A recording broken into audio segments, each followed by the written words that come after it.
علیکم ورحمۃ اللہ وبرکاتہ۔ الحمد للہ وحدہ والصلاۃ والسلام علی من لا نبی بعد، اما بعد۔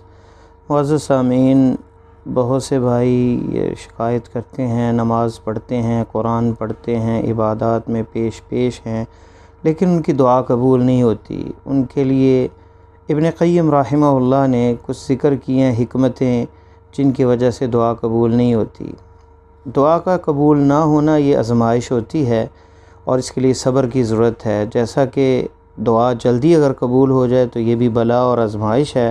اللہ تعالیٰ کا فرمان سورہ انبیاء ہے، اللہ تعالیٰ فرماتے ہیں وَنَبْلُوكُمْ بِالشَّرِّ وَالْخَيْرِ فِتْنَةً وَإِلَيْنَا تُرْجَعُونَ، اور ہم آزمائیں گے تمہیں شر کے ساتھ بھی اور خیر کے ساتھ بھی۔ فتنہ یہ آزمائش ہے، وَإِلَيْنَا تُرْجَعُونَ، ہماری ہی طرف تم نے لوٹنا ہے۔ تو آزمائش جو ہے خیر کے ساتھ بھی ہوتی ہے جس کے لیے شکر کی ضرورت ہوتی ہے، اور آزمائش جو ہے برائی اور ناپسندیدہ کاموں کے ساتھ بھی ہوتی ہے جس کے لیے صبر کی ضرورت ہوتی ہے۔ اس لیے عمر بن عبدالعزیز رحمہ اللہ کہا کرتے تھے کہ میں اصبحت ومالی سرور، میری صبح ایسی ہوئی ہے کہ مجھے کوئی خوشی نہیں، الا فی انتظار مواقع القدر، لیکن میں قدر کے تقدیر کے فیصلوں کا منتظر ہوتا ہوں۔ اگر آسانی ہو تو فعندی شکر، میرے پاس شکر ہے اس کے لیے، اور وَإِن تَكُنْ الضَّرَّةُ فعندی صبر، اور اگر کوئی مصیبت اور تنگی والی بات ہے تو میرے پاس صبر ہے۔ اللہ تعالیٰ مالک ملک ہے اور اس کی حکمت بالغہ ہے۔ اللہ تعالیٰ کوئی چیز دیتا ہے تو اپنی حکمت کے تحت، اور کسی کو روکتا ہے کسی چیز کو تو بھی اپنی بالغ حکمت اور دانائی کی وجہ سے۔ تو اللہ تعالیٰ کی دین پہ اعتراض نہیں ہونا چاہیے اور نہ ہی روکنے پہ۔ اگر اللہ دے دے تو یہ اس کا فضل ہے، اور اگر منع کر دے، روک لے، تو یہ اس کا عدل ہے۔ اللہ تعالیٰ فرماتے ہیں وَعَسَىٰ أَن تَكْرَهُوا شَيْئًا وَهُوَ خَيْرٌ لَكُمْ، ہو سکتا ہے تم کسی چیز کو ناپسند کرو اور تمہارے لیے وہ بہتر ہو۔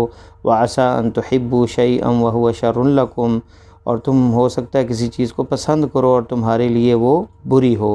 وَاللَّهُ يَعْلَمُ وَأَنْتُمْ لَا تَعْلَمُونَ، تم نہیں جانتے لیکن اللہ تعالیٰ جانتے ہیں۔ سورہ بقرہ آیت نمبر 216۔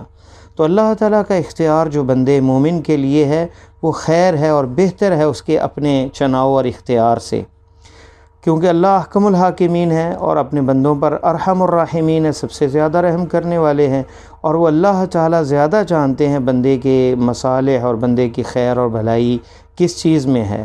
اور اسی طرح اللہ تعالیٰ ہم سے جو ہم اپنے لیے خیر اور بھلائی کو چاہتے ہیں یا اپنے لیے رحم ہے، رحمت اور رحم کا مادہ رکھتے ہیں اپنی ذات کے لیے کہ ہمیں نرمی ملے، آسانی ملے، فراوانی ملے، آسانیاں اور آسائشیں ملے، اللہ تعالیٰ زیادہ بندے کا خیال رکھتے ہیں۔ وہ اپنے بندے سے بھی زیادہ جو ہے، جو اپنی نفس کے لیے رحیم ہے، اس سے بھی زیادہ رحیم ہے ہمارے لیے۔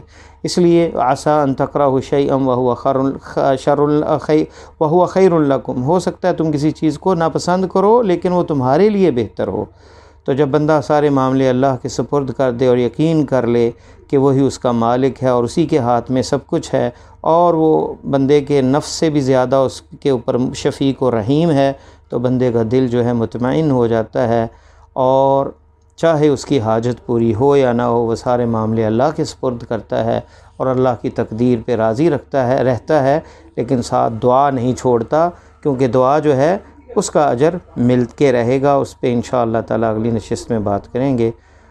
السلام علیکم ورحمۃ اللہ وبرکاتہ۔